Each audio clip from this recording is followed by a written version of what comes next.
Hey, this is Mac again. Welcome back, and I'm a little excited. I have got a new toy here. Wild guess of what it is. So this is the version 2 Arrma Kraton. I've had the version 1 about a year and a half, and I decided I wanted a second one. I enjoyed it so much. So I don't usually do unboxings, but why not? So in here we have the radio. This is a Tactic 2.4 gigahertz transmitter, and it's set up for 4 AA's, and it's doesn't look too bad. It's got a little tiny wheel here. It's got a little foam padding. Looks like you got your standard dials here. I can't even read that. Throttle trim, steering, and it looks like dual rate for steering right here. We got your servo reversing, and I got a power switch here. I don't see some kind of third channel buttons here. I haven't even looked at any of the specs on this thing. So looks decent enough, you know. It's probably your standard fare for RTR. This truck, most people probably already know. It's called the 6S. The speed controller is rated up to 6S. It's an 8 scale monster truck, truggy, whatever you want to call it. It comes in a ready to run configuration. Remove all this packaging. So most people watching this video probably realize that ready to run means it's built. It doesn't come with batteries to run it.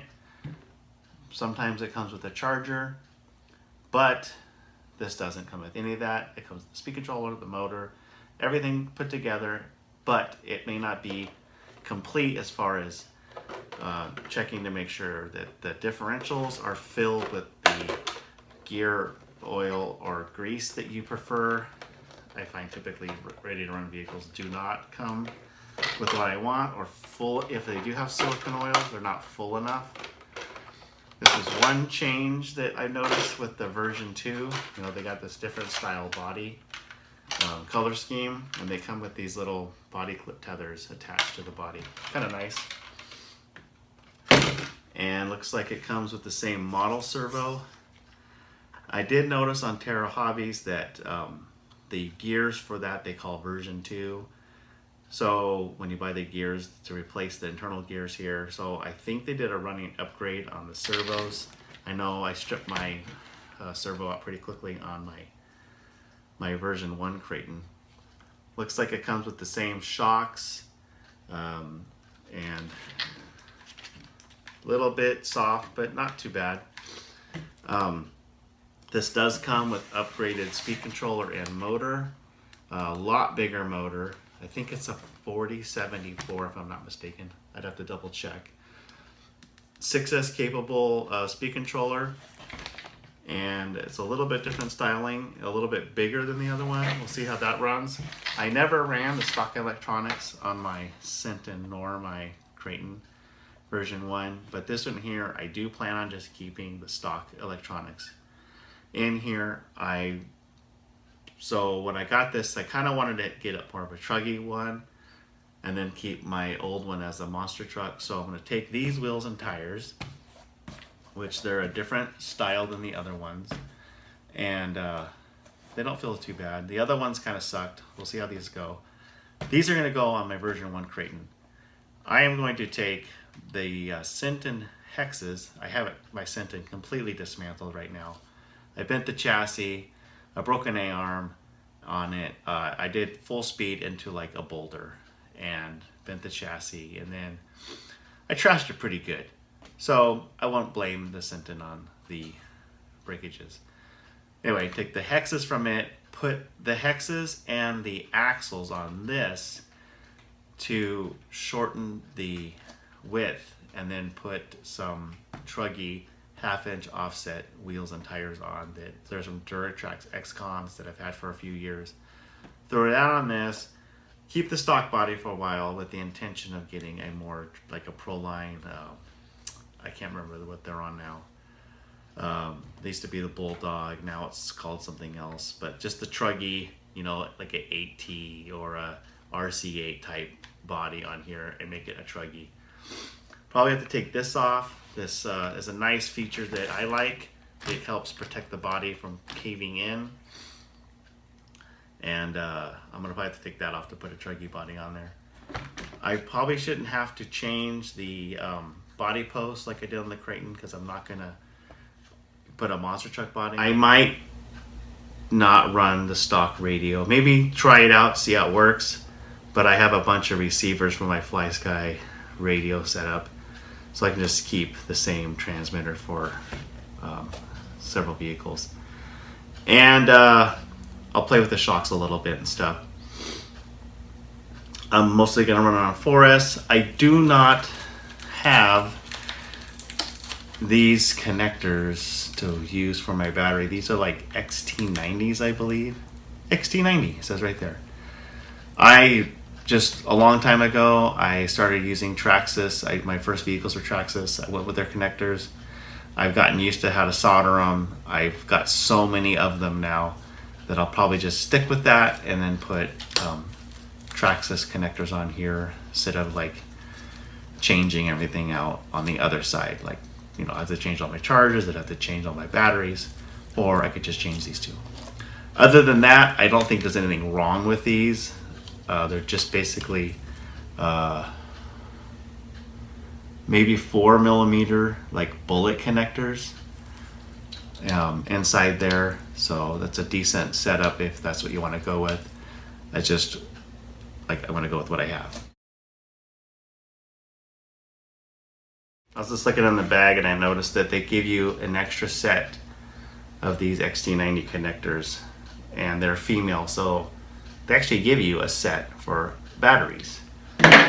And these are some kind of shroud, which I'm not sure what that's for. Looks like they snap in across. Oh, I see. You solder that, and then this is like a little shroud that protects the exposed wiring. I've never done these before. Anyway, that's a nice thing. So if you have some batteries and you want to switch over, they give you the opportunity to switch over for free. Nice looking truck. If you've seen any other videos of the version 1, not much has changed, as you can tell, but it will be nice to know how the stock electronics hold up on this. I know that there was a lot of issues with the version 1. Speed controls caught on fire, they had lackluster performance, servos were stripping out, so it was kind of hurting the line, I thought, considering that, you know, the truck chassis and the durability of everything else was really good. I'm glad they got that fixed and upgraded. So anyway, my next video will be after I go through and check all the metal on metal contact, screws, grub screws and everything for Loctite. I'm going to probably take the differentials out and check for what is lubricating or tuning the seal differential. Hope you guys enjoy the video, and I will try to get some footage of the version 1 with these wheels and tires, so I can give you a update on whether or not these are better than the version 1 and how well they hold up. And then next time you see this, it'll look a little different, and then over time I'll post some videos on what I've done to it and how well it's holding up.